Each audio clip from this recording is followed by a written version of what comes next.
Երկուքին զրուցում էին հենց այդ թեմայով, ես արդեն ամուսնացած էի, այդ թեմայով զրուցում էին, որ գիտես աղջկաս տղա կա ուզող, ինքը հաշմանդամ է, ես չգիտեմ, չեմ պատկերացնում իմ ոտով, ձեռով աղջիկը ոնց պետքա այդ ծանր բեռը տանի, ինքը չի կարողանա, այն մեկն էլ հա, բա այդ տղեն իրան լինելու է բեռ, ինքը սաղ կյանք պետքա այդ տղուն տեղափոխի, այս կողմից այնտեղ տանի, իր կյանքը կխորտակվի, սենց խոսակցություններ, բնականաբար չխառնվեցի այդ խոսակցությանը, որովհետև սխալ համարեցի, իրանք ինձ ճիշտ չէին հասկանա,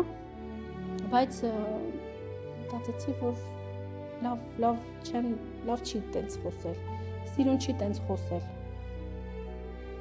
Կյանքը նենց բան է, ես կյանքում կպատկերացնեի, որ ես կամուսնանամ նման մարդու, չէ, ես միշտ մտածել եմ, որ առողջ ամեն ինչը լավ,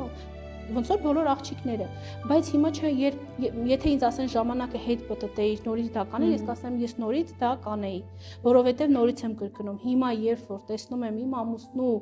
լավ վիճակը, հոգեբանորեն լավ վիճակը, ինքը այդ ծանր հոգեբանական վիճակից, երբ որ ինքը 24 թվականին նոր ծանոթացանք, ինքը այդ վիճակից ոնց դուրս եկավ, իր մոտ ամեն ինչը լավ է, ինքը այդքան էլ շատ չի մտածում այդ մասին, իր մոտ սերն է առաջացել, սեր կա իր մեջ արդեն, այնպիսի տպավորություն չստեղծվի, որ մենակ Հովհաննեսը ուներ իմ կարիքը, ես էլ շատ ունեի Հովհաննեսի կարիքը, որովհետև ինձ շատ միայնակ էի զգում, ընկերուներիս հետ շատ շփվել չկար, համ ես էի իրան պետք, համ ինքն էր ինձ պետք։ Իմ կյանքը հիմա լուսավորվել է, ես էլ միայնակ չեմ, ես իրան միշտ ասում եմ, դու համ իմ ընկերուհին ես, համ իմ ընկերն ես, համ իմ ամուսինն ես, համ իմ սիրեկանն ես, դու իմ ամեն ինչն ես։